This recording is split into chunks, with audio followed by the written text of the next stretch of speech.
If you've ever needed to share a document quickly but weren't sure how to attach it to an email, this video is for you. Today I'm going to show you a simple step-by-step guide on how to send or attach an MS Word file in Gmail. Whether it's for work, school, or personal use, mastering this process will save you time and make you look more professional.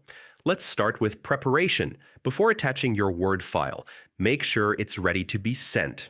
Double-check for spelling mistakes or missing details, and save the document in a standard format like .doc or .docx, which are the most widely accepted. This step ensures you won't need to resend or make corrections later. Now head over to Gmail and log into your account. Once you're inside, look at the top left corner and click on the Compose button. This will open up a new email window. At the bottom of this window, you'll notice several icons. The one we're looking for is the paperclip icon. This is the Attach Files option. Go ahead and click on it.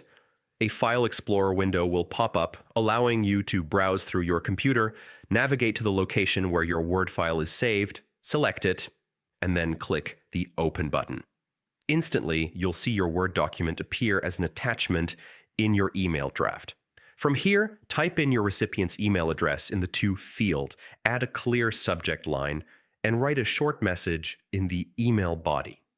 Adding context like please find the report attached or here's the document we discussed makes your email look polished and professional. Once everything looks good, simply click the send button at the bottom.